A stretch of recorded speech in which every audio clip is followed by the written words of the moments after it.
Donc bienvenue à tout le monde, je suis Noémie Ubi, je travaille donc pour le GREN Auvergne-Rhône-Alpes, chef de projet animation de réseau. Le GREN est en charge de la co-animation du dispositif des aires terrestres éducatives aux côtés de l'OFB et c'est à ce titre que ce webinaire est organisé. Je vous propose dans un premier temps de passer la parole à l'OFB puis ensuite à l'Académie de Lyon. Chacune des représentantes va se présenter et ensuite nous passerons à trois témoignages. Donc pour rappel, nous aurons le témoignage de la Renarde des Alpes avec Chloé sur un projet avec une école à Caluire. Nous aurons ensuite le témoignage d'une enseignante, Maude, sur le projet de Ternay de mémoire et nous terminerons avec le témoignage d'Elisabeth de l'atelier FICA en lien avec, je crois, l'enseignant du projet pour un établissement de Meximieux, si c'est bien ça. Et ensuite, nous prendrons un temps de questions-réponses. On fera également quelques petites actualités justement à venir pour les personnes qui sont intéressées pour rentrer dans le dispositif des aires éducatives pour la rentrée 2025-2026 avec quelques informations sur le calendrier à venir. Et ben, je laisse la parole à Mylène. Merci beaucoup Noémie. Donc bonjour à toutes et à tous. Déjà merci pour votre participation aujourd'hui à ce webinaire. Donc je suis Mylène Malbruno, je travaille à la direction régionale Auvergne-Rhône-Alpes de l'Office français de la biodiversité. Donc je vais vous rappeler effectivement quelques éléments de contexte assez rapidement. Donc dans le cadre d'un comité de pilotage national, l'OFB est chargé d'animer et de déployer le dispositif des aires éducatives, donc les aires marines et les aires terrestres, comme disait Noémie, pour le compte des ministères de l'Éducation nationale, de la transition écologique et des Outre-mer. Donc en Auvergne-Rhône-Alpes, l'OFB a souhaité créer un groupe régional des aires éducatives, donc, dont l'acronyme est le GRAE, afin de régionaliser ce travail et le déployer auprès des acteurs concernés. Ce groupe a vu le jour en 2021 et il associe les trois rectorats, donc le rectorat de Lyon, de Grenoble et de Clermont-Ferrand. Et il associe également l'ADREAL, Direction régionale environnement, aménagement, logement, et la DRAGES, Direction régionale académique, jeunesse et sport, ainsi que le GREN. Le GRAE donc, est piloté par l'OFB et co-animé par le GREN, donc Noémie. La mise en place de ce groupe a réellement permis de dynamiser les inscriptions d'ATE à l'échelle de la région, puisqu'on est passé de 2 projets en 2020-2021 à 115 projets actifs cette année scolaire. Le webinaire d'aujourd'hui entre dans le cadre de plusieurs animations qui sont proposées justement par ce groupe régional afin de faire connaître le dispositif et donner envie à de nouvelles classes de se lancer à leur tour. Les aires éducatives, c'est un dispositif qui entre dans le cadre de l'école dehors, qui a des particularités spécifiques dont on reparlera peut-être un petit peu plus tard. Et il est inscrit dans la stratégie nationale biodiversité, la SNB 2030 de la France, avec des objectifs très ambitieux. Voilà, donc je n'en dis pas plus, je redonne la parole à Noémie pour la suite du déroulé. Je vous dis à tout à l'heure pour des compléments. Merci. Merci Mylène. Eh bien, on va laisser la parole maintenant à Marie-Laure Jalabert pour l'Académie de Lyon. Bonjour à tous les participants. Merci de me donner la parole et merci d'avoir organisé ce webinaire de retour d'expérience et en même temps d'information. Donc, je représente le rectorat de l'Académie de Lyon, mais je peux aussi parler pour les autres académies de la région académique, c'est-à-dire Clermont-Ferrand et Grenoble, puisque nous sommes sur la même dynamique. Je suis la chef de mission de l'éducation au développement durable et aux solidarités. Et depuis, comme l'a dit Mylène, depuis 2021, 2020-2021, les aires terrestres éducatives se sont implantées dans le territoire de la région académique et répondent à toutes les demandes et les exigences institutionnelles qui permettent aux élèves de développer des connaissances scientifiques, des compétences disciplinaires et transversales et permettent aussi de leur donner un lien direct avec la nature et la responsabilité d'un petit territoire. Donc, c'est quelque chose qui est particulièrement important et qui, dans une dynamique de progressivité, permet aux élèves de développer un sens des responsabilités, puisque voilà, il participe concrètement à la gestion d'un petit territoire, mais également la découverte de leurs émotions, la découverte des relations dans un cadre différent par le biais de l'école dehors, et également cela permet d'avoir en ligne de mire des projets et de devoir les donner à voir à l'interne dans les écoles et dans les établissements, mais également à l'externe. Et aujourd'hui, on va avoir la chance de ces retours d'expérience pour montrer à la fois la diversité des apprentissages, le développement aussi d'un bien-être, d'une confiance en soi, le développement de la connaissance de l'altérité, du vivant, qu'il soit humain, animal ou végétal, et qui permettent également de communiquer par l'engagement un pouvoir d'agir, hein, ou en tout cas le sentiment du pouvoir d'agir qui va permettre à ces élèves d'agir, de communiquer ou plutôt d'effacer ou d'alléger l'éco-anxiété qui est malheureusement présente chez beaucoup de nos élèves. Et cela permet également de conforter pour les professeurs une démarche de développement professionnel qui est importante puisque c'est l'école du 21e siècle qui est en jeu avec la prise en compte directe de toutes les problématiques qui se font jour et qui n'épargnent pas l'école, qui entre, du fait de la communication et des médias, qui entre directement dans le travail des enseignants au quotidien.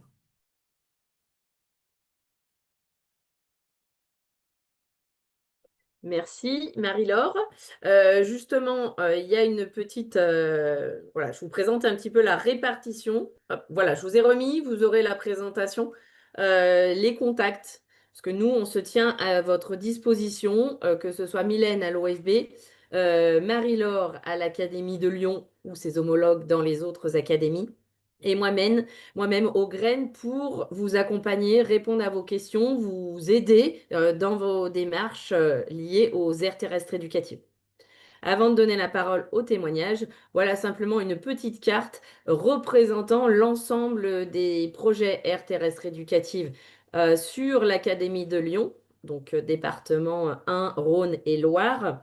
Et vous avez ceux qui sont labellisés euh, au titre de l'année dernière, puisque nous sommes en pleine phase de réception des demandes de labellisation de l'année et les prochaines cartes seront mises à jour après le mois de juin, une fois qu'on aura terminé le process d'analyse. Eh ben, je vous propose maintenant de passer au témoignage. Donc, on va commencer par laisser la parole à Chloé Lafay qui va nous parler de son projet et ensuite nous enchaînerons avec les deux autres témoignages. Pour rappel, pour les personnes qui viennent de nous rejoindre, je vous rappelle que vous pouvez poser vos questions dans le chat. Nous prendrons un temps de questions-réponses après les trois témoignages. Et je vous rappelle également que ce webinaire est enregistré. Eh bien, je te laisse la parole, Chloé. Merci beaucoup. Donc oui, je m'appelle Chloé Lafay, je suis éducatrice à l'environnement au sein de mon entreprise qui s'appelle la Renarde des Alpes. Et cette année, depuis 2024, septembre 2024, on a lancé sur Caluire-et-Cuire à l'école Ambrossa un projet d'ATE. Je vais mettre du coup en partage d'écran. Hop là. Je ne sais pas si vous voyez mon écran du coup. ça a l'air de marcher. Donc pour recontextualiser un petit peu, l'école Ambrossa, elle se trouve à Caluire-et-Cuire au nord de Lyon, au niveau de la Saône, et la chance qu'on a sur cette école, c'est qu'on a une grande zone de boisement où, l'école a 14 hectares de bois qui lui appartient. Donc ça, c'est une grande chance parce que comme l'école est propriétaire pour tout ce qui était autorisation, et aménagement, bah, c'était libre à elle de mettre en place ce qu'elle souhaitait. Donc cette ATE a été arrivée suite à une demande d'une enseignante de CE1 et une enseignante de CM2 qui sont très actives sur, cet espace. Depuis plus de 10 ans, l'école fait souvent intervenir des éducateurs de l'environnement, que ce soit moi, la LPO, la FNE et autres. Et l'idée à travers cette ATE, c'était un petit peu de rassembler toutes ces énergies et toutes ces envies pour que le projet, soit concret et surtout pour que les élèves qui fréquentent ce bois depuis, de nombreuses années puissent s'en saisir et être acteurs sur celui-ci. Donc on a eu une démarche, assez ambitieuse parce qu'au final, c'est 12 classes qui sont intervenues. Au début, elles devaient être 4, puis on a 4 autres qui sont rajoutées et en cours de route, hors ATE, mais prenant part au projet ATE, on en a eu 4 supplémentaires. Donc on a 4 classes de CE1, 4 classes de CM1 et 4 classes de CM2. Donc ça a été une organisation, assez, assez rude parce que ça fait intervenir 12 enseignants également. Donc l'idée sur, cette aire, donc ici on a l'école Ambrossa et donc le boisement se trouve juste ici. Ça a été, de mettre en lien toutes ces classes, pour pas que chaque classe travaille, seule dans son coin, mais aussi de mettre en lien tous les niveaux scolaires. Donc on est parti de l'idée que chaque classe allait réaliser une étape et l'étape suivante, le niveau, par exemple les CE1 ont entamé la première sortie et la sortie suivante pour les CM2 allait s'appuyer sur le travail des CM1. Donc c'est ce qui a été réalisé entre l'automne et le printemps, donc 2024-2025. On a lancé un premier travail avec les CE1 qui, eux, ont eu pour mission d'aller choisir sur quelle zone les classes allaient travailler. Sur 14 hectares, c'est vaste et on ne pouvait pas travailler sur l'entièreté du bois. Donc on a fait une première sortie découverte où chaque classe de CE1 est allée, se prendre enfin, on est parti explorer le bois, sur le sentier, hors sentier. Alors on était limité parce qu'il y a quand même des zones de combes, il y a des zones avec des arbres fragiles, donc on a quand même fait en amont une prospection avec les équipes pour vérifier les zones où on pouvait aller ou non. Et donc on est monté, sur environ 1,5 km de chemin, voir tout ce qui était autour de nous, à travers des activités sensitives, notamment, pister un petit peu ce qui est les traces, observer les plantes, regarder, le ruisseau qui se trouve sur place, comment il évoluait, pardon. Et à partir de ça, avec chaque classe, on a fait un conseil. Donc les conseils, se manifestent sous forme de PDF à la fin de chaque sortie où pour l'année, chaque classe en vote entre élèves, a choisi à chaque fois qu'est-ce qu'ils voulaient mettre en place, à partir de ce qui avait été observé. Donc on a eu un premier temps, en décembre où, chaque classe, donc là, c'est ce qu'on voit à travers ce PDF, a choisi, le thème, l'espèce phare qu'elle voulait mettre en avant et l'orientation, quel aménagement ils voulaient commencer à mettre en place par rapport à ce qui avait été observé. Et à partir de ce travail-là, les CM2 pardon, sont allés sur place et eux, ils ont approfondi donc sur le thème de la faune qui avait été choisi par les CE1. Ils ont choisi 3 espèces, en particulier qui sont les chouettes, les blaireaux et les renards. Parce qu'on est sur un site exceptionnel, on a 96 entrées de terriers de blaireaux et de renards, donc vraiment une faune qui est très présente et très active. Ils sont allés collecter tous les traces, indices, de présence, des animaux et par rapport à leurs observations, toujours par vote, ils ont choisi, comment on allait observer ces animaux. Donc il y a eu 2 choix. Le premier choix, c'est la construction d'affûts où les élèves pourraient se rendre régulièrement pour observer les animaux et il y a la pose de pièges photos. Donc ils ont cartographié les coulées, les empreintes, laissées par les animaux et ils ont choisi 2 sites, d'observation et par rapport à leur choix, on est allé poser les pièges photos. La chance qu'on a, c'est qu'on a plusieurs enseignantes de différents cycles, notamment de CP, qui se sont passionnées pour le projet et qui ont posé régulièrement des pièges photos dans cette forêt pour accompagner le projet et montrer aussi aux autres niveaux scolaires les animaux qui étaient présents. Et du coup, hop, je rechange mon partage. Alors, hop, à partir de ce travail, on a pu réaliser des vidéos qu'on a régulièrement diffusées auprès des élèves et qui ont été aussi un appui pour la construction des animations, notamment si on devait faire des abris à la faune comme certains le souhaitaient, mais il fallait qu'on s'assure que les animaux en question pour ces abris soient présents parce que faire des abris sans les espèces, ça perdait en intérêt. Et donc on a pu réaliser une série de petites vidéos comme celle-ci où on a compilé les vidéos, des espèces observées. Donc on a pu avoir, du blaireau, du renard, de la chouette hulotte, des sangliers, des écureuils, des martres, des fouines, donc une faune assez diversifiée et ça a été un outil super, intéressant à présenter aux élèves parce qu'ils ont vu concrètement tout le travail qu'ils ont mené de pistage. Qu'est-ce que ça donne quand on cherche les animaux, quand on les piste et qu'on réussit à les observer par, du matériel technique. Donc, après avoir vu ces images, donc, il y a eu beaucoup d'images, on a eu plus de 1 500 images à trier et à mettre en forme pour leur diffuser.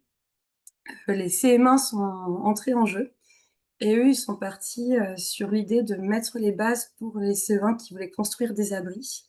Donc, les CM1 sont allés un peu thermaformer, l'endroit qui avait été choisi, à savoir c'est une zone qui avait déjà servi l'année dernière, pour commencer à mettre en place, une forest school.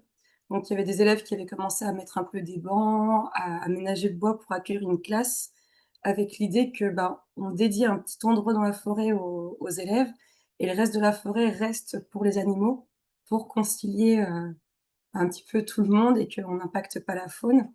Donc le travail a été surtout, de créer des escaliers, mettre en place des bancs et puis de s'assurer que les animaux n'étaient pas trop présents sur le site pour que ça n'impacte pas. Donc là aussi, on a eu de la pose de pièges photos et cetera. Donc voilà, là, vous avez un aperçu de ce qui a été mené et puis les CE1 sont à nouveau entrés en jeu pour la dernière, sortie, de l'année. Ah, donc là, ils ont repris tout ce qui avait été, inventorié par les CM2. Les EMA avaient aussi mené un inventaire, donc on a listé environ, 75 espèces animales, que ça soit mammifères, oiseaux, insectes, avec des enregistrements audio, avec, de la recherche de petites bêtes dans le sous-bois ou dans le ruisseau aussi notamment, on a beaucoup travaillé sur les salamandres et du coup à travers, ce listing d'espèces et les constatations qu'ils ont fait, ils sont partis, heu tac. Donc ils ont fait un listing de tous les animaux qui avaient été observés et ceux qui étaient un peu les plus emblématiques. Donc ils ont choisi, 12 espèces. Depuis, ils ont rajouté quelques espèces parce qu'on a eu la chance d'observer un chamois qui s'est perdu dans la forêt, donc on a pu voir le chamois. On a eu le sanglier aussi qui est venu, des souris, le chat du voisin, donc on a travaillé sur, comment on concilie aussi espèces domestiques, espèces sauvages. À partir de ce travail, Hem, alors je vais retrouver le document. Tac, tac, tac. Ils ont pour chaque classe à nouveau, défini qu'est-ce qu'ils voulaient avoir pour cette année, mais aussi l'année suivante comme projet. Donc ils ont identifié tous les problèmes qu'ils ont vus, que les autres classes ont vus, sur cette, vingtaine de séances de sortie, totale. Comment eux, ils pouvaient agir dessus? Est-ce qu'ils avaient la possibilité ou pas d'agir? Qu'est-ce qui était urgent? Qu'est-ce qu'on devait faire tout de suite? Qu'est-ce qu'on pouvait faire dans les années à venir? Notamment, ils ont identifié 2 gros enjeux. On a une bassine, qui permettait autrefois, quand l'école était une maison bourgeoise, d'alimenter des fontaines. Cette grande bassine ne sert plus, mais elle est remplie d'eau et ils ont pu observer qu'il y avait des animaux qui s'étaient noyés dedans. Donc pour eux, la première urgence, c'était de sécuriser cette bassine. Donc on a construit des échelles pour aider la faune à remonter, quand elle tombe dans l'eau. Donc ça, c'est une des urgences qui a été identifiée. Il y avait aussi sécuriser pour eux-mêmes, le lieu. Donc on a travaillé à mettre des cordages, à rendre l'endroit moins glissant, pour travailler sur ces questions de sécurité et ensuite on a pu construire nos abris et une fois qu'on a construit ces abris on a voulu voir si la faune s'en était saisie ou pas à nouveau. Donc, on a fait le même travail qu'on avait fait avec les CM2, où cette fois-ci, on est retourné poser des pièges photos et on est allé voir quels animaux avaient tiré profit de ces aménagements. Hop là, donc je vais mettre l'extrait vidéo. Hop là. Hop. Et donc après être intervenu, on a laissé le piège photo sans intervention humaine pendant 3 semaines, le temps que la faune puisse se saisir du lieu. Donc on a construit, des reposoirs à chouettes, des abris à grenouilles et à amphibiens de manière générale, à souris, des reposoirs à blaireaux. Et donc au bout de 3 semaines, on a eu nos premiers animaux qui sont arrivés. On a notamment la chouette hulotte qui a été très active sur le site, le renard qui est venu beaucoup fouiller, ces abris qui ont été construits par les enfants. Donc c'était une belle récompense pour eux de voir que ce qu'ils avaient réalisé, portait ses fruits et que concrètement, oui, ça fonctionnait. On a travaillé aussi un peu sur, différentes espèces d'oiseaux qui, même si elles tirent pas profit de ces aménagements, sont présentes sur le site. Et puis la grande récompense qu'on a eue, c'est ce chamois qui est passé, pendant quelques jours et qui s'est promené sur cette forest school et qui est allé passer entre les cabanes et sur les bancs d'école que les enfants avaient, construits. Et donc ce projet se poursuit l'année prochaine avec cette même orientation, libre aux enfants de voir, qu'est-ce qu'ils voudront explorer. En général, sur chaque séance, c'est très libre. On se donne une thème à la séance 1 et on essaie de respecter la séance 2. Mais s'il y a des choses, qui suscitent leur intérêt, on va construire une partie de la séance autour. Notamment, on a eu beaucoup de fois le cas où on tombait sur des déchets, soit qui venaient du voisinage, soit directement de l'école et ça s'est transformé en partie en récolte de déchets où on a récolté les déchets, on les a inventoriés, on les a pesés aussi pour avoir une idée, qu'est-ce que ça représentait tous ces déchets? Et puis, par exemple, à la dernière séance aussi, ils se sont aperçus qu'il y avait des pierres, semi-précieuses. Ils ont trouvé du quartz, ils ont appris qu'il y avait de la serpentine, des mines de serpentine à proximité de l'école et donc la séance s'est orientée sur, une orientation, en minéralogie. Donc on est allé faire de la géologie et pour la séance 3, ils m'ont demandé qu'on continue pour une des classes à faire de la géologie. Donc, pendant 1 mois, moi de mon côté, je me suis formée à la géologie, je suis allée me renseigner, faire des recherches pour qu'en séance 3, on puisse répondre à la demande des élèves qui était de mieux comprendre les sols et quelles étaient les pierres qu'ils observaient, sur leur ATE. Donc là, il nous reste une dernière grande étape, c'est la restitution qui va arriver en juin, où pour le moment, les élèves sont en train de réfléchir encore, à comment va se présenter cette restitution.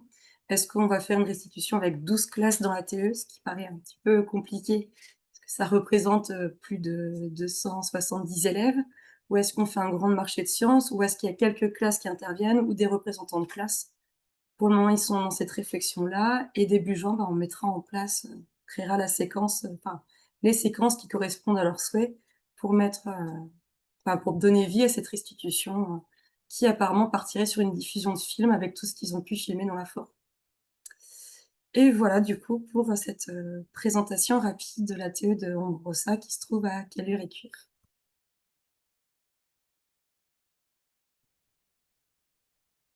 Du coup, je Un grand laisse, merci mon tour. pour ce témoignage fort intéressant, Chloé. Peut-être qu'on aura des questions par la suite. Merci. Merci pour la réalisation et un grand bravo pour tout ce qui a été mené par l'ensemble de ces 12 classes, hein. Là, on a un projet ATE qui est vraiment avec un grand nombre de classes.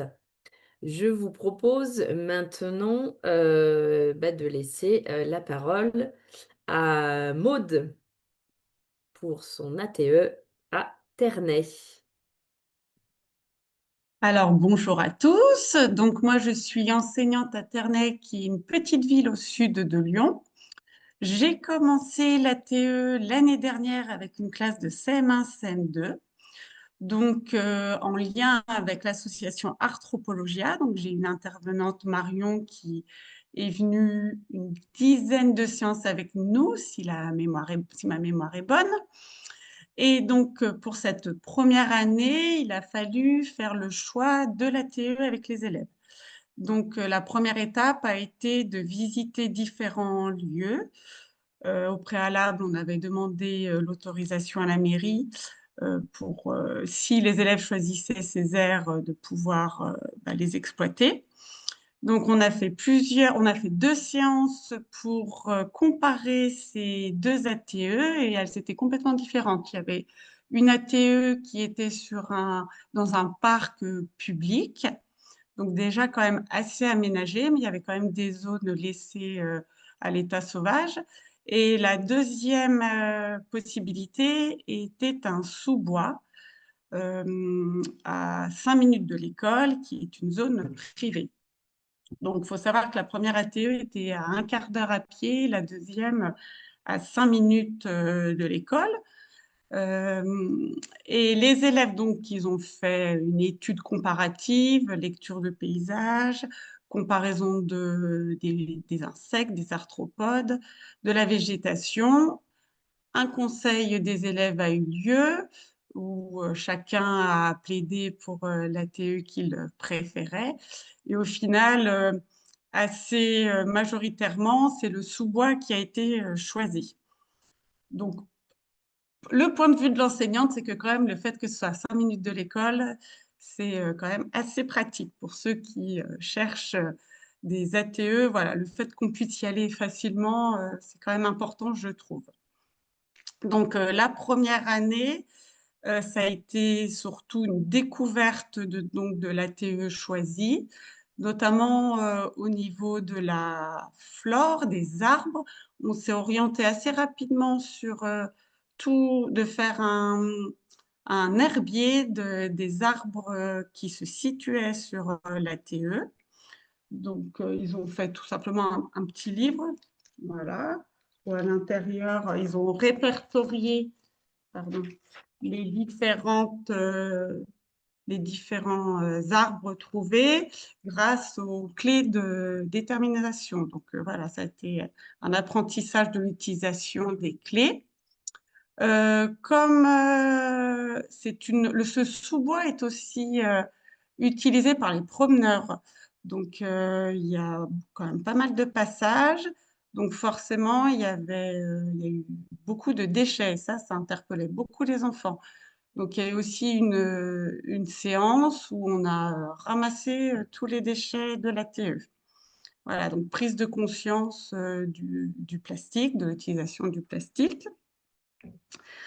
Ils ont aussi capturé des petites bêtes pour voir les petites bêtes qui vivaient sur la zone. Et puis, on a terminé l'année avec une restitution en invitant les parents, la mairie, le SMIRIL, pour un peu présenter tout ce qui avait été fait dans l'année. On avait organisé des petits ateliers qui avaient été choisis par les enfants. Et on a présenté donc notre ATE. Cette année, j'ai une classe de CM2 donc, qui ont pris la suite de l'année dernière. Et eux, ils sont plutôt orientés vers l'étude Alors déjà, au départ, pour la TE, il a fallu qu'ils l'explorent. Et cette année, j'ai également fait une formation avec l'école du dehors. Donc, j'ai pu lier et la TE et l'école du dehors avec un intervenant qui est venu faire une séance avec nous où justement on a allié les maths et on a profité de calculer le périmètre finalement de l'aire terrestre éducative. Donc ça, c'était très intéressant. Derrière, on a fait une cartographie de l'ATE avec études de paysage. Donc ça a été toute la première étape pour qu'ils se saisissent, qu'ils approfondissent leur aire terrestre. Aussi, je trouvais que l'école du dehors, moi, m'a permis à titre personnel de vraiment avoir un cadre pour faire mes séances à l'extérieur. C'est-à-dire qu'au départ, on faisait une petite activité un peu sportive pour se réchauffer parce que c'est tombé au moment où il faisait un peu froid. Ensuite, on faisait vraiment un atelier dirigé. Ensuite, on glissait sur le temps libre. Et puis à la fin, on faisait un retour, un partage d'expérience. Et en fait, d'avoir cette structure, moi, derrière, ça m'a aidé pour sortir toute seule sur la TE. Voilà, c'était une petite parenthèse. Les élèves donc ont étudié toutes les petites bêtes, enfin ont cherché les arthropodes de la TE, parce que également en lien, j'ai eu un projet cette année d'écrire un album avec l'intervention d'une auteure illustratrice. Et dans cet album, c'était aussi en lien avec le SMIRIL. Et dans cet album, on mettait en avant l'école du dehors. Donc, pour que ce soit plus cohérent, les élèves ont choisi comme personnage de l'album des arthropodes de la TE. Donc, ça a permis aussi d'avoir une bonne raison de répertorier les arthropodes de la TE. Donc, on les a classés en 4 groupes, voilà, et puis ils ont choisi l'araignée et le frelon pour notre album. Cette année aussi, comme notre école, depuis cette année, fait une formation de l'école du dehors, il y a 5 classes qui sortent dans le même sous-bois. Donc, au fil de l'année, les élèves se sont rendus compte que quand même l'espace devenait de plus en plus piétiné. Et donc, on s'est interrogé sur la surfréquentation de cet endroit, les conséquences que ça pouvait avoir sur la biodiversité de la TE. Donc, on a échangé avec Samuel Ménil du SMIRIL, qui, lui, est un professionnel qui sait préserver les endroits du bord du Rhône. Du coup, on a organisé une rencontre avec lui et il nous a donné des conseils pour justement pallier à cette surfréquentation. Donc, derrière, les enfants ont choisi de délimiter une petite zone pour la protéger, de fabriquer une barrière pour protéger une zone. Donc ça a été fait à la dernière séance, donc c'est récent, pour voir ce qui se passait si on protégeait une zone des piétinements. Voilà. Les classes n'ont plus le droit d'aller dans cette zone pour voir un peu les conséquences de la protection. Donc, ils sont allés expliquer aux autres classes de l'école pourquoi est-ce qu'ils avaient fabriqué cette barrière. Et du coup, là, j'ai quelques photos. Donc, je vais essayer de vous les partager. Alors, est-ce que vous voyez là, quand je fais ça? Donc, ils ont fabriqué Donc, ils ont déjà commencé par poncer le bois, planter la petite zone. Et puis, voilà, bon, ça, ils ont adoré, hein, bricoler. Voilà, ils avaient les petits gilets, voilà, pour montrer qu'ils étaient en train de travailler. On a fait des panneaux explicatifs parce que comme la TE est fréquentée par des promeneurs, voilà, pour que les promeneurs sachent… Non, ça, c'est autre chose après. Pour que les… Alors, vous me voyez toujours, hein, si je fais ça, voilà. Laure, on voit pas tes photos par contre. Ah mince, ça n'a pas marché.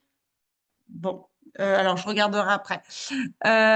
Donc, du coup, voilà. Et on a fabriqué donc des petits panneaux pour expliquer aux promeneurs voilà, pourquoi est-ce qu'on protégeait cette zone. Donc, voilà pour cette année. Maintenant, on est dans la préparation de la restitution qui aura lieu au mois de juin. Et puis moi, après, je voulais apporter aussi un petit partage vraiment de l'enseignante parce que je trouve qu'il y a des choses très positives pour moi en tant qu'enseignante, parce que vraiment, quand on sort comme ça sur le terrain, on découvre sa classe d'une autre façon. Il y a des élèves qui sont très effacés en classe et puis là, qui se révèlent parce qu'être dehors, pour eux, ça leur fait vraiment du bien. Des timides qui viennent me parler parce qu'on sort des murs, en fait. Et ça libère certains comportements. Après, il y a toujours les enfants difficiles. Bah, forcément, sur la TE, ils ont plus d'espace. Donc, ils se sentent un peu pousser des ailes. Et je trouve qu'en tant qu'enseignante, parfois, c'est un peu ça qui est difficile à cadrer. Et, hum, et voilà, ils confondent parfois les ateliers avec la récréation, avec le temps libre. On appelle ça le temps libre sur la TE parce que c'est un terrain de jeu extraordinaire pour eux. Ils adorent construire des cabanes et finalement, des fois, quand on va sur la TE, eux, ils pensent qu'au temps libre, à construire les cabanes. Et donc, c'est ce côté-là, je trouve, parfois, qui est difficile à cadrer. Autrement, moi, je suis très contente d'avoir fait cette expérience. On continue l'année prochaine. Voilà, Marion est d'une grande aide, voilà, pour apporter toutes les connaissances. Et, et voilà pour ma participation à ce webinaire. Merci beaucoup, Maud, pour ce témoignage très intéressant. Et je crois que nous avons aussi dans les participantes, nous avons Élise du SMIRIL qui peut-être interviendra par la suite si elle a des compléments, si elle veut les amener plus tard. Je vous propose maintenant de laisser la parole à deux personnes. Donc, il me semble que nous avons Elisabeth C'est ça, pour l'atelier FICA, accompagnée de Xavier, enseignant. C'est bien ça? c'est bien ça. On est le binôme atelier FICA et école. Du coup, salut Xavier. Bonjour. Et on est en binôme sur l'aire terrestre éducative de Meximieux depuis 4 ans. On avait déjà témoigné, je crois, il y a 2 ans. On était au tout début et du coup, c'est chouette qu'on puisse retémoigner sur un petit peu comment ça peut se passer au bout de 4 ans. Je vais peut-être faire un petit comment c'est né. Moi, je suis dans une structure qui est un espace de vie sociale pour les habitants, qui construisent ensemble un monde convivial, écologique et solidaire en discutant autour de tasses à café. Voilà, on va résumer l'association comme ça.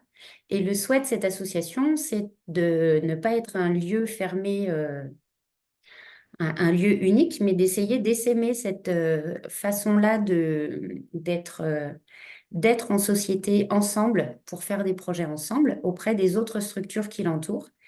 Et du coup, quand j'avais découvert les aires terrestres éducatives, je trouvais que c'était totalement cohérent avec ce que l'association portait comme valeur de dialogue et d'agir ensemble pour notre espace de vie commun. Et cette même année-là, j'intervenais dans l'école de Xavier pour un autre projet sur l'eau. Et je lui ai parlé des aires terrestres éducatives. Et il vous dira juste après pourquoi lui il s'est engagé. Mais j'ai fait aussi en parallèle d'aller présenter ça à l'adjointe aux affaires scolaires à la ville de Meximieux. Parce que j'avais bien compris qu'il fallait aussi que la mairie soit totalement partante parce que c'est un site dont ils ont la responsabilité qui est mis à disposition d'enfants. Donc, je voulais m'assurer aussi qu'il y avait bien la mairie qui allait être pleinement partie prenante, comprendre ce que c'était qu'une ATE et du coup bien jouer le jeu d'être à sa bonne place. Voilà. Donc ça, c'était la première année. Xavier, je te laisse peut-être dire, toi, pourquoi tu t'es lancé il y a 4 ans? Je venais de changer d'école. Je venais d'avoir un petit bébé. Et donc, j'avais déjà pas mal de choses, mais Elisabeth m'en a parlé. Et puis, je me suis dit que ça peut aussi être l'occasion d'arriver dans l'école avec un projet, aussi de faire sa place. Donc, j'ai été hésitant au début, puisque pas forcément trop de temps. Et puis, finalement, je me suis décidé. Elisabeth s'est occupée de toute la partie administrative, les demandes de dossiers, de financement. Et donc on s'est lancé dedans. Donc on arrive en septembre, on est dedans, on ne sait pas trop comment ça se passe. Octobre, novembre, décembre, on a dû commencer quoi au mois de janvier? Oui. Et donc mois de janvier, avec ce projet qui est immense, moi qui ai une formation scientifique, je me suis dit: «Ouh là là, mais comment on va réussir à être suffisamment précis, suffisamment bien?» Donc en l'espace des 4-5 premiers mois, on a fait un 1er inventaire, mais vraiment très, on va dire plutôt général de l'aire éducative. Et en fait, ce premier inventaire, nous a permis de structurer le reste du projet. Et on voit qu'au fur et à mesure des années, les élèves, la première année, avaient fait un plan d'aménagement de l'aire éducative. Et 2, 3, 4 ans plus tard, ben, petit à petit, on arrive à aboutir au projet qui avait été lancé par les premiers élèves. C'est vrai que c'est un site. Alors, je peux vous partager pas mal d'images. Alors, commençons par celle-ci. Ce que vous voyez là à l'écran, bah, c'est l'aire terrestre éducative qui fait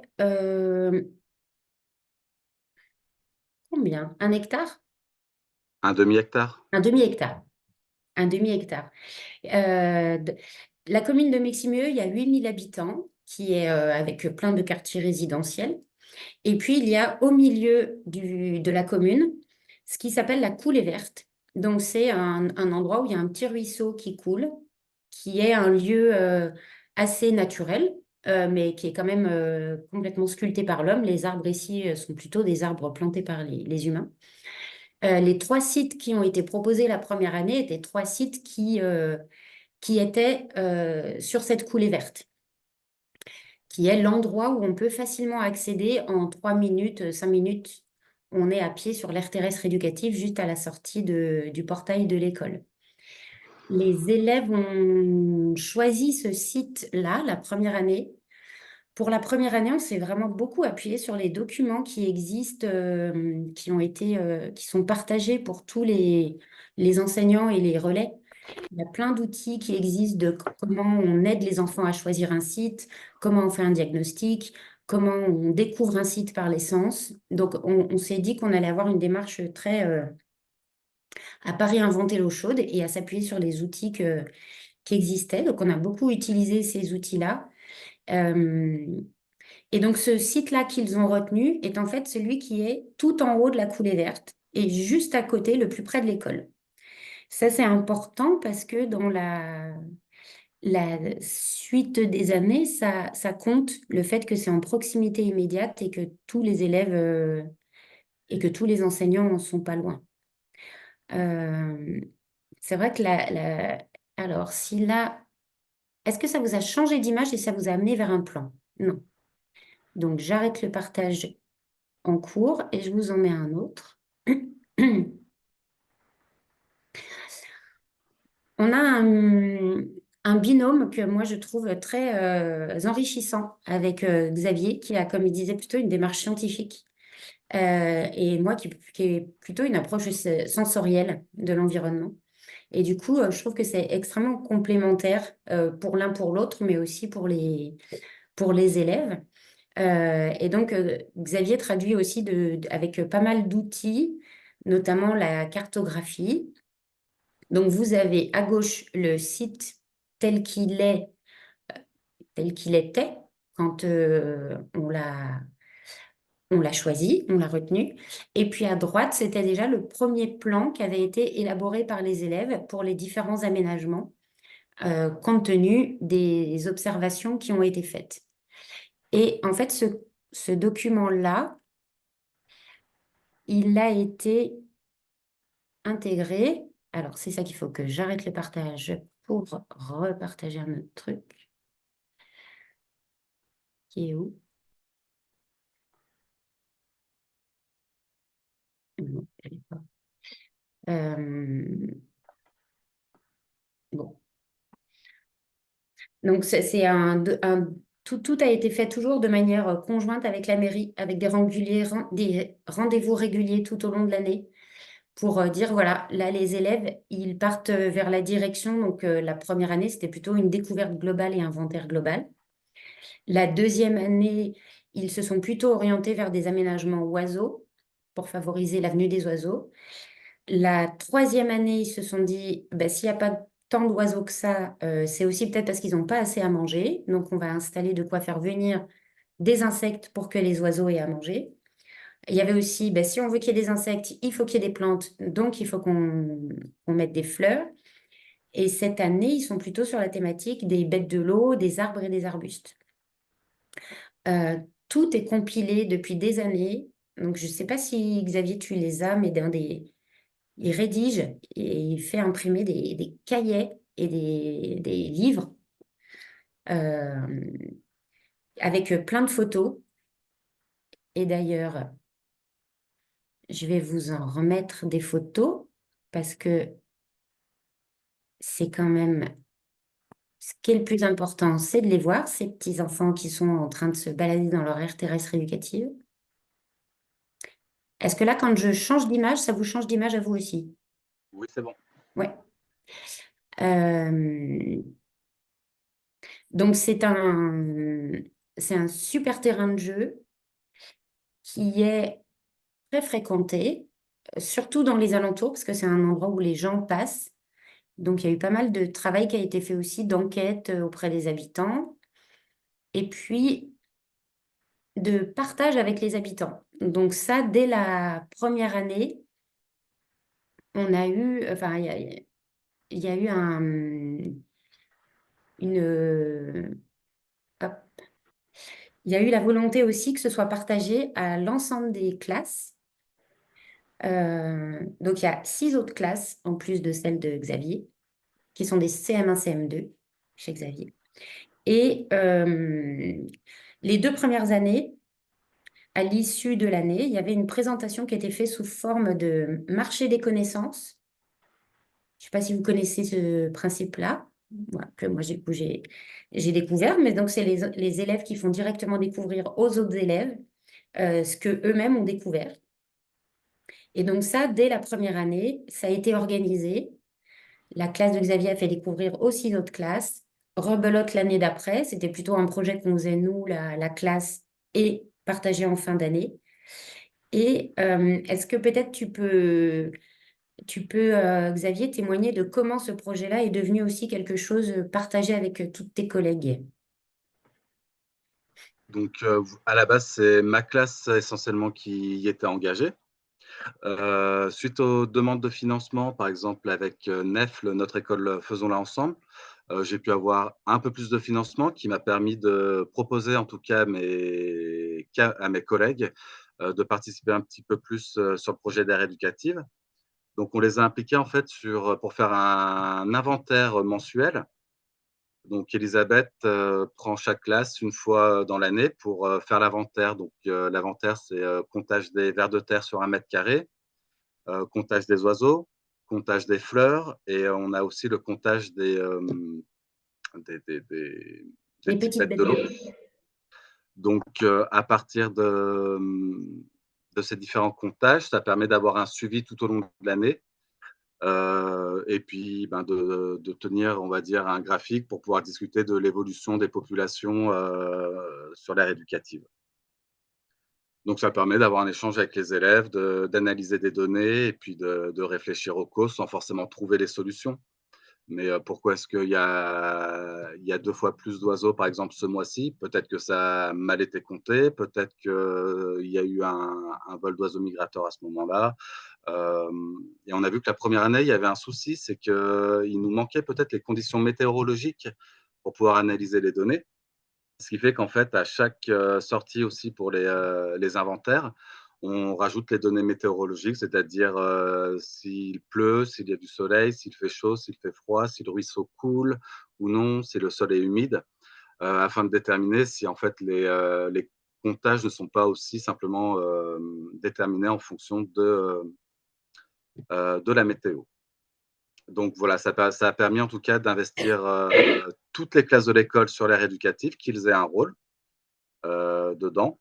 Et en plus, Elisabeth propose une seconde animation dans l'année, plutôt loisir, on va dire. Cette année, ils partent dans un autre étang, dans un étang en tout cas, pour pouvoir comparer au moins les petites bêtes de l'eau de ce coin-là par rapport aux petites bêtes de l'eau de notre aire éducative. Donc ça permet encore d'avoir une analyse fine. Et comme on a pas mal travaillé sur les petites bêtes bio-indicatrices, ça permet de comparer les qualités de l'eau d'un endroit à l'autre en fonction du débit des ruisseaux et ainsi de suite. Et c'est ça qui est assez intéressant, c'est que bah, les enfants s'approprient tous dans l'école l'aire terrestre éducative. C'est leur ATE, voilà, ils savent que ça appartient à l'école, mais aussi qu'il y a quelque chose il y a le lien qui est fait avec le reste du territoire, de dire que ce lieu-là, il n'y a pas que ce petit lieu qu'il faut qu'on protège, et on peut prouver que la biodiversité augmente parce qu'on fait un suivi scientifique de la biodiversité, mais que ça s'inscrit dans un écosystème plus large. Et donc, on va voir comment se passe la vie du ruisseau qui sort de l'aire terrestre éducative en contrebas. On va voir les autres ruisseaux qu'il y a ailleurs sur la ville pour comparer. Et c'est extrêmement, je trouve, intéressant d'avoir que les aires terrestres éducatives permettent aux enfants d'expérimenter la résolution de problèmes à plusieurs. Et ça, c'est quelque chose que peut-être qu'on disait plus au début, mais de dire que cette démarche qu'ils font sur l'aire terrestre éducative, que c'est une démarche qu'ils vont gagner pour le reste de leur vie sur n'importe quel problème qu'ils auront. La première chose qu'on fait, c'est qu'on commence par observer, observer, questionner. Et une fois qu'on a fait ça, on voit qu'est-ce qu'on peut faire, on récupère des idées, et puis on essaye et on voit quel effet ça a, ce qu'on a essayé, et de se dire, bah, c'était peut-être pas la meilleure solution, ou alors si cette solution-là, elle fonctionne, ou on en fait une autre, etc. Donc ça, c'est extrêmement gratifiant en tant qu'intervenante éducatrice d'être sur un projet comme ça qui porte aussi ce genre de compétences et de savoir-faire aussi. Je crois qu'on n'est pas loin d'arriver au bout du temps. Qu'est-ce que... Moi, Ouais, je peux parler de ce que ça m'a apporté moi personnellement. voilà. Personnellement, en tant qu'enseignant, ben, ça m'a permis en fait de mieux connaître la nature, les oiseaux, les petites bêtes de l'eau, qui me paraissaient être des sujets tellement grands que difficiles à maîtriser. Puis finalement, j'ai appris énormément d'un point de vue nature avec les élèves. Ça m'a aussi permis peut-être d'être un peu plus à l'écoute des élèves quand ils ont des envies, des projets, ben, de peut-être aller dans ce sens-là. Et au final, ça permet de les enrôler plus facilement, ça permet d'être plus riches, de créer aussi du lien avec eux. Et ils sont reconnaissants en fin d'année quand on fait toujours un bilan. Ils disent, ben voilà, au moins on a pu participer, on a pu être acteur.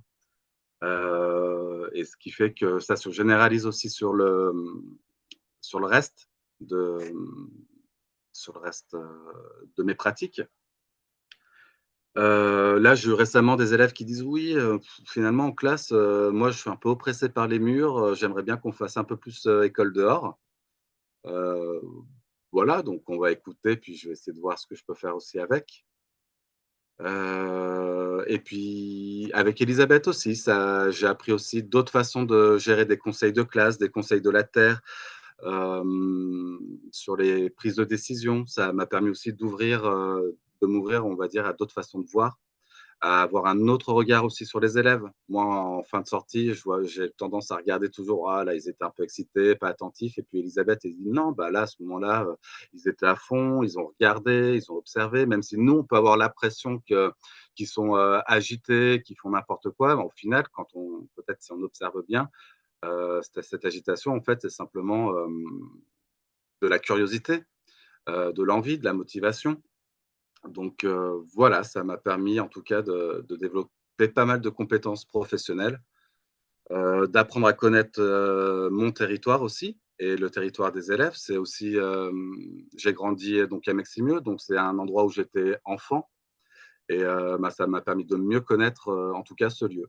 Donc d'un point de vue personnel, très enrichissant. Pour les enfants, vous en avez déjà parlé, tout ce que ça peut leur apporter.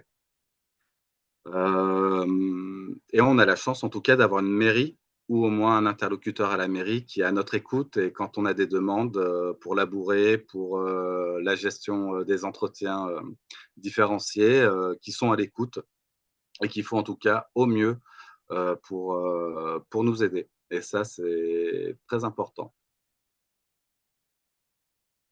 Voilà. Voilà. Un grand merci à vous deux, Elisabeth et Xavier. Effectivement, c'est un plaisir de voir la suite de ce projet, puisque vous aviez effectivement témoigné en 2022, où vous étiez dans les prémices, dans la première année de votre projet, et on vous souhaite une belle continuation. On voit que la motivation, en tous les cas, reste intacte, alors que vous en êtes voilà, à la 4e année. Donc un grand merci pour ces témoignages. J'ai regardé, il n'y a pas énormément de questions, mais il y en a quand même une. À voir après qui va répondre à cette question. C'était sur... je remonte, je remonte, je remonte. Euh, Finalement, c'était Pierrick, SDJES Ardèche. Quels éléments, arguments avancés auprès des enseignants et des collectivités pour valoriser les ATE? Ou tout simplement également, comment les ATE facilitent les apprentissages scolaires et font gagner du temps et de l'efficacité? Donc il y a un petit peu deux questions dans une. Il y a la question un petit peu sur la facilitation des apprentissages scolaires. Donc je ne sais pas si Maud ou Xavier voulaient répondre sur cette partie. Et après, les éléments, arguments avancés auprès des enseignants des collectivités. On pourra voir auprès de Chloé, Elisabeth, par exemple, si vous pouvez apporter quelques éléments de réponse. Je vous laisse répondre sur les apprentissages, si vous voulez. Sinon, passerai la parole à Marie-Laure. Euh, Bon, ah, eh ben, je laisse. Ah non, je garde. Bon, j'y vais alors. Au niveau des apprentissages, quand on va choisir, par exemple en sciences, le thème qu'ils ont choisi, ils vont être bien plus impliqués. L'année dernière, les insectes, l'année d'avant, les petites bêtes, non, les oiseaux. On sent voilà, qu'ils sont déjà un peu plus investis. Au niveau, en fait, c'est donner du sens parce qu'on communique pas mal à la mairie, donc la rédaction de lettres, elle a un sens dans ce cas-là et c'est pas simplement on va écrire une lettre au Père Noël ou un truc, on va dire qui est un peu décroché.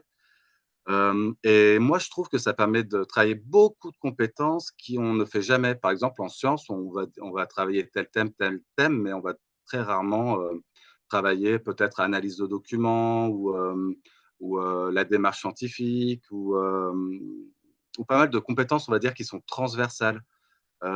Et avec ce projet, ça permet vraiment de travailler un grand nombre de compétences qui sont transversales, que quand on regarde les différentes compétences dans le LSU, livret scolaire universel, eh bien, en général, moi, en tout cas, j'ai du mal à les cocher. Mais ce que je constate, c'est que grâce à l'ère éducative, ça permet de travailler toutes ces compétences transversales qu'on a peut-être tendance à oublier. Je te laisse la parole, Maude. Oui, je suis tout à fait d'accord sur les compétences transversales. Après, je vois dans la question, est-ce qu'elles font gagner du temps? Moi, je pense pas que ça nous fasse gagner du temps, parce qu'au contraire, on prend le temps de faire les choses différemment et avec des choses bien plus concrètes.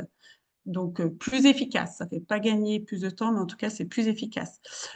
Puis moi, je voulais aussi rajouter euh, que sur l'aire terrestre éducative, eh ben, pour se déplacer, il faut faire attention à son environnement et il peut avoir pas mal de petits pièges et ça apprend quand même aux enfants à faire attention à tout ce qui les entoure parce qu'ils sortent, en tout cas ceux de ma classe, sortent de moins en moins en forêt et du coup, voilà, ça leur permet de découvrir un environnement différent. Marie-Laure, je crois que vous vouliez apporter quelques compléments. Oui, tout à fait. Merci pour les deux témoignages sur cette question, enfin les deux réponses, pardon, sur cette question. En effet, euh, le gain ne se mesure pas en temps, mais bien en qualité et en globalité des apprentissages. C'est-à-dire, comme vous l'avez dit l'un et l'autre, cela va permettre d'approfondir, cela va permettre de donner du sens de manière très concrète à peut-être des conseils ou des demandes de vigilance que l'on fait en tant qu'enseignant auprès de ses élèves, mais qui sont souvent un peu hors sol, c'est-à-dire sans vraiment avoir un exemple très concret. Et là, autant l'attention sur le parcours que l'attention à ce qui se passe dans l'air, terrestre, c'est toujours lié à quelque chose de concret. Donc ça a plus de sens. Cela permet aussi de prendre en compte l'autre, quel qu'il soit. C'est ce que je disais un petit peu au début. C'est également important dans le sens où, dans un cadre extérieur à la classe, exceptionnel, dans le terme, dans le sens le plus simple du terme. Cela permet de mieux mémoriser, d'approfondir tout cet ancrage des apprentissages de manière très concrète. Et en effet, on peut euh, apprendre de manière diverse, apprendre autrement, ce qui est quand même ce que l'on demande aux enseignants aujourd'hui pour essayer de raccrocher l'ensemble des élèves et de valoriser aussi les élèves qui sont les moins scolaires et qui là donnent à voir des possibilités de réussite, des possibilités de participation concrète et positive.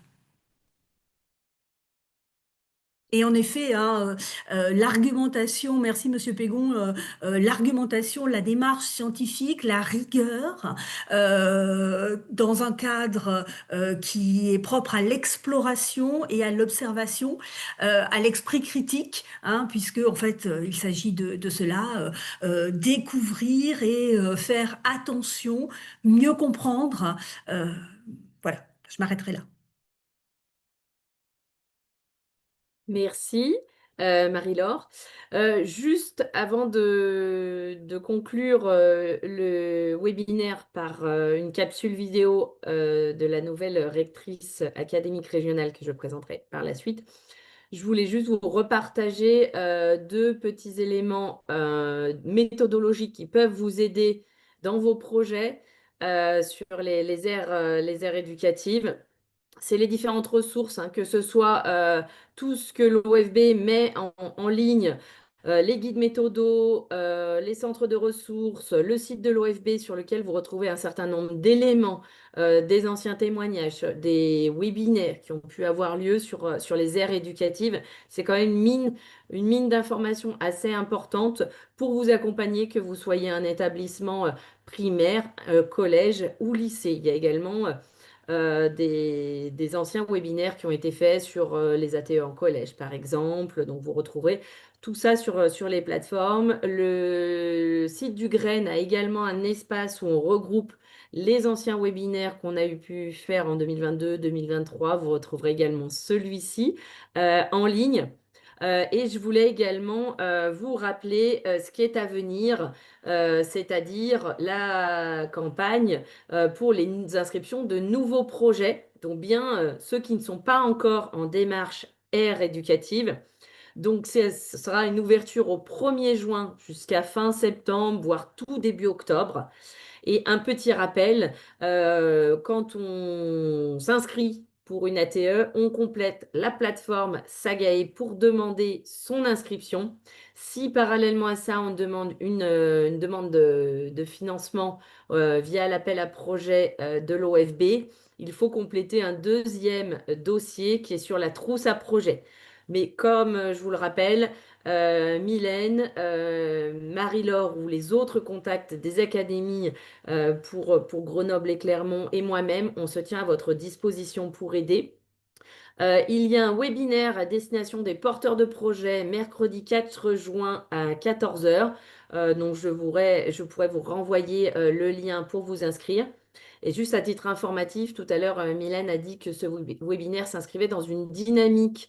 C'est vrai que cette année, on a essayé de mettre en place un événement, on va dire, par académie. Donc pour l'Académie de Grenoble, on a eu une journée de formation pour les structures de DD et l'éducation nationale en février dernier. On a ce webinaire pour l'Académie de Lyon et pour l'Académie de Clermont-Ferrand. Nous aurons une journée d'échange sur les ATE le mercredi 15 octobre prochain. Donc un rendez-vous en présentiel, ce qui profile certainement d'autres rendez-vous, d'autres journées pour échanger cette fois certainement peut-être en vrai, peut-être à Lyon, peut-être à Grenoble, peut-être ailleurs, parce que c'est aussi intéressant de se voir en vrai pour échanger. Et ce que je vous propose maintenant, c'est de vous passer le message donc de Anne Bizani-Fort, donc nouvelle rectrice de la région académique Auvergne-Rhône-Alpes, de l'Académie de Lyon et chancelière des universités.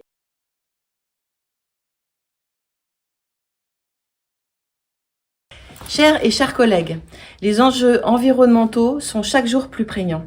L'école a un rôle clé à jouer en accompagnant les élèves vers une compréhension lucide et engagée du monde dans lequel ils vivent et qu'ils construisent. Les aires terrestres éducatives, voilà une formidable opportunité pédagogique que je souhaite saluer et encourager. Vous le savez mieux que quiconque. Donner du sens aux apprentissages, motiver les élèves, les rendre acteurs de leur savoir sont au cœur de nos missions au quotidien. Les aires terrestres éducatives répondent à cette ambition. En vous engageant dans cette démarche, vous permettez à vos élèves de découvrir, de comprendre et gérer un espace naturel situé à proximité de leur établissement. Encadrés par vos soins, accompagnés par un référent, les élèves s'initient à la démarche scientifique, à la coopération et à la prise de décision collective. Les aires terrestres éducatives offrent un terreau pour la pédagogie de projet et l'interdisciplinarité. Les sciences de la vie et de la terre se mêlent à la géographie, à l'histoire, aux mathématiques, à l'éducation morale et civique, à l'écriture, au dessin. Vous y puiserez un support réel pour faire vivre les programmes dans une approche globale et contextualisée. Vos élèves deviennent chercheurs, observateurs, débatteurs, médiateurs, des postures qui développent leur autonomie, leur esprit critique et leur capacité à coopérer. Autant de compétences psychosociales. Je suis consciente de l'investissement que cela représente pour vous. Je suis convaincue que cette démarche vous offrira de belles satisfactions professionnelles en créant du lien entre l'école et son environnement, entre les disciplines, entre élèves, entre savoir et action. Je vous remercie sincèrement pour votre engagement et votre créativité dans la mise en œuvre de ces projets qui préparent les élèves à devenir des citoyens éclairés et responsables. L'aire terrestre éducative est bien plus qu'un outil pédagogique. C'est un terrain d'expérimentation sur une pédagogie du réel, du sens et de l'avenir. Merci de la faire vivre avec tant de conviction. Je vois plusieurs prises de notes dans le chat, donc je vais voir s'il y a des questions. Non, c'est essentiellement des personnes. Ah oui, Céline, bonjour, animatrice nature. Comment puis-je être référencée comme partenaire potentiel pour une ATE? Est-ce à moi de démarcher des établissements scolaires autour de chez moi afin de leur proposer un partenariat? Alors, vaste question. Le référencement, eh bien, en fait, il n'y en a pas de référencement des structures accompagnatrices de DD. Il suffit d'en parler tout simplement aux écoles avec lesquelles vous travaillez autour de vous. On ne parle pas forcément de démarchage parce qu'on ne va pas forcément aller démarcher un grand nombre, mais tout simplement les écoles déjà avec lesquelles vous êtes en projet. Vous pouvez leur en parler, leur présenter la démarche et susciter l'envie de mettre en place des éléments. Nous, au Graines, quand on est sollicité par des établissements qui cherchent des structures accompagnatrices, on les renvoie sur des structures qui sont sur leur territoire. On a quand même une logique territoriale. On essaye de plutôt être accompagné par des structures accompagnatrices qui sont à proximité des établissements scolaires plutôt que d'être dans un autre département ou plus éloigné géographiquement, ce qui peut complexifier les interventions. Donc ça, c'est un premier point. Après, il faut être professionnel de l'éducation à l'environnement pour pouvoir être intervenant dans une aire terrestre éducative. Je laisse peut-être Marie-Laure compléter ou revenir sur ce qui a été dit par la rectrice. Alors, tout à fait pour répondre à Madame Saccardi, il y a cette démarche que vient de décrire Noémie, mais pour aller plus loin et en fonction voilà, de la taille aussi de votre structure, vous pouvez demander un agrément académique. Donc, c'est un dossier à remplir, à faire parvenir au rectorat à Lyon et qui vous permet là d'être référencé au titre des structures accompagnatrices de l'éducation nationale. Donc ça, c'est quelque chose d'important. Ce sur quoi je voulais revenir, c'est que bien sûr, sur le site académique Éducation au développement durable, vous allez retrouver le message de Madame la rectrice et toutes les informations en page d'accueil, toutes les informations pour les inscriptions, les nouvelles inscriptions au dispositif de l'OFB, des aires terrestres éducatives. Voilà, c'est vrai qu'il vous faut déjà commencer par voir si vous avez envie de vous lancer, par voir un petit peu comment vous allez trouver la structure accompagnatrice, faire appel aux graines qui peut vous aider dans la démarche. Alors, il y a certes ces 2 inscriptions numériques, mais tout est fait pour simplifier le plus possible. Et j'allais dire, c'est un investissement de démarrage qui prend quelques dizaines de minutes, mais qui ensuite vous permet de rentrer pleinement dans le bénéfice que vous allez en retirer, aussi bien le bénéfice scolaire que le bénéfice humain. Hein, ça, c'est particulièrement important. Voilà, tout ce que j'avais à dire. Merci beaucoup Marie-Laure. Je vois que Mylène lève la main, donc elle va peut-être pouvoir nous apporter quelques compléments.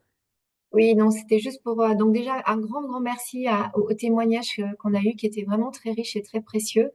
Merci pour cette dynamique que vous avez lancée et bravo pour la façon dont vous l'avez restituée avec tous les points positifs que vous avez mis en évidence et tout ce que ça peut apporter à vos élèves ainsi qu'à vous-même. Donc, vraiment bravo. Et donc, par rapport aux nouvelles inscriptions, je vous invite à consulter le site de l'OFB, donc OFB Aire Éducative. À partir du 1er juin, vous aurez donc un message une nouvelle page qui vous indiquera comment vous lancer pour les nouvelles inscriptions. Sachant qu'actuellement, le message actuel, c'est comment renouveler l'inscription pour les aires éducatives déjà inscrites. Donc voilà, au 1er juin, ça sera tous les éléments qui vous seront apportés pour les nouvelles inscriptions. Et comme on vous l'a dit déjà à plusieurs reprises, n'hésitez surtout pas à nous contacter pour toute question, pour vous aider dans toutes ces démarches. Voilà, merci beaucoup en tout cas. Et bonne journée si je ne reprends pas la parole, ce qui est fort probable. Merci Mylène pour ces précisions. Merci également à vous, participants, participantes, qui nous avez suivis. On a débordé un petit peu, mais c'est très intéressant ces échanges.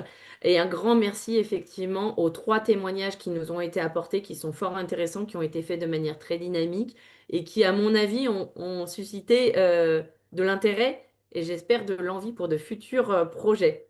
Je te laisse la parole, Elisabeth, je viens que tu lèves Ben, la. c'était juste pour dire justement le fait qu'on ait des visios comme ça, qu'on mette des visages, faut pas hésiter les uns les autres à prendre le téléphone et à demander, je sais pas, avant le rendez-vous avec une mairie ou avant, enfin moi en tant qu'animatrice, on peut se partager un peu nos astuces, nos outils ou juste s'appeler. Voilà, faut pas hésiter. Et je voulais vraiment, parce que je trouve qu'on n'a pas eu vraiment comment dire, que la participation de la mairie, elle est fondamentale pour que le projet se fasse et pour que les enfants, quand ils vont faire des propositions, faire des demandes, qu'ils aient en face une mairie qui joue son rôle de les aider aussi à comprendre ce que c'est que la citoyenneté.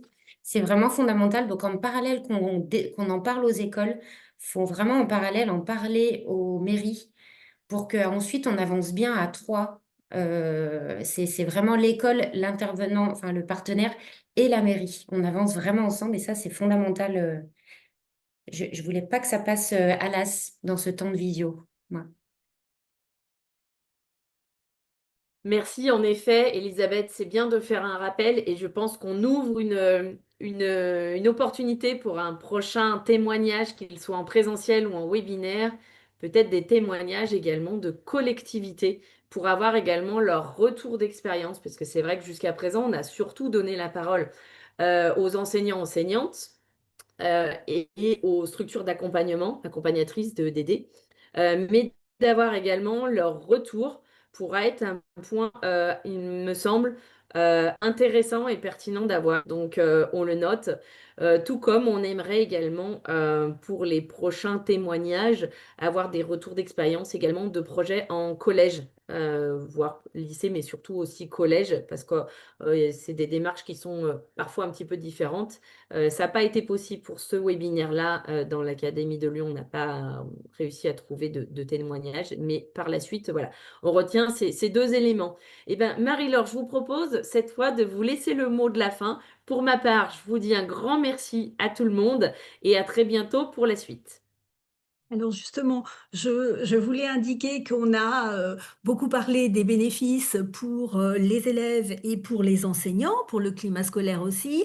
C'est valable bien sûr pour les collèges. Les collectivités sont partie prenante et je suis d'accord avec vous, les mairies sont vraiment à l'écoute parce que ces aires terrestres sont aussi ouvertes au public. Donc, on donne à voir par des affichages ou des nettoyages. Donc ça, c'est particulièrement important. Les, les témoignages ont été très inspirants.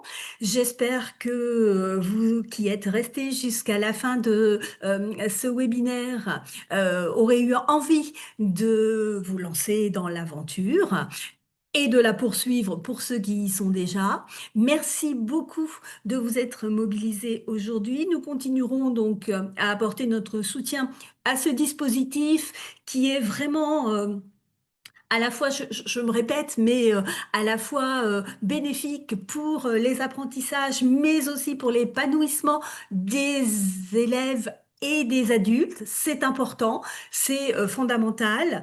Merci beaucoup pour votre présence. Merci à Mylène et à Noémie pour l'organisation de ce webinaire. C'est toujours compliqué, voilà, de pouvoir mener à bien et organiser en amont. Euh, je n'ai juste envie de vous dire pour le mot de la fin, à très bientôt, bonne continuation et surtout, prenez plaisir à l'engagement que vous avez déjà montré. Merci beaucoup et puis à très bientôt.